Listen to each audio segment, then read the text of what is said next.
Ladies and gentlemen, Gabester here.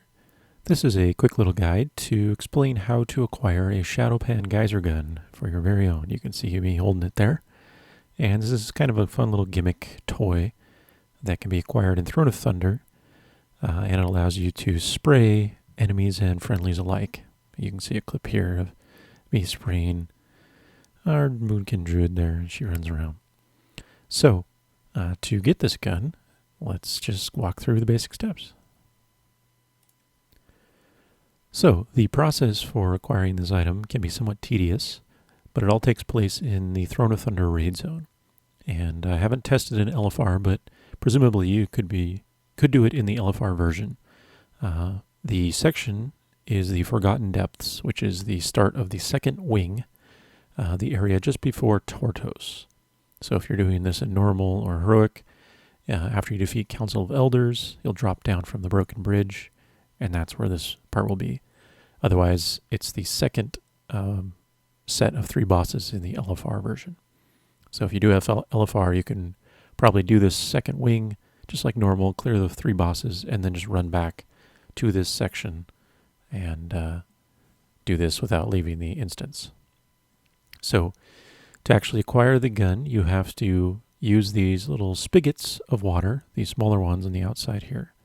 Every time you touch one of these, you'll gain a stacking debuff that lasts 4 seconds, and this continues to stack up to a maximum of 250 stacks. However, because the duration is so short, if you mistime your jump or don't aim properly, you will miss the next one and not be able to keep your stack going. The goal here is to reach 250 stacks of the debuff, at which point you will basically do what you need to do to get the gun. You'll receive a new mail, in the in-game mail, that will have a little note, and the gun will be in it, as you see here on the screen. So, a few tips for jumping between these geysers, because it's kind of exhausting. In total, this will take you about 10 to 12 minutes of jumping between geysers without failing, and to actually reach 250 stacks. So it's somewhat tiring. The first and most important tip is to use mouse look. You cannot turn with your keyboard very accurately, so by default you hold your right mouse button and just move your mouse, and of course you'll look in the direction that you're turning. The idea here is that the geysers on their own will jump you approximately the distance between 2 geysers automatically. So you don't have to actually do any physical jumping with your spacebar or whatever hotkey. Instead, you just step on the geyser and it shoots you. However, it's up to you to aim your character properly, because the geyser only shoots you forward in whichever direction your character is facing when you land. So that's where the mouse look comes in. The best technique I found is to imagine a straight line between the geyser you're currently landing on, the one you're going toward, and the geyser that follows. And if you imagine that straight line, as soon as you take off flying from one geyser, aim your character so that you are facing in parallel direction with that imaginary line between the next geyser and the following.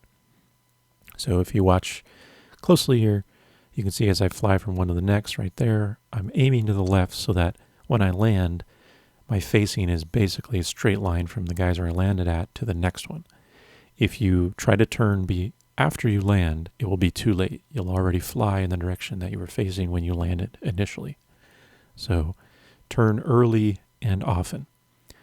The next tip is to aim slightly inward if you have to correct it all, especially on the south edge sort of the room.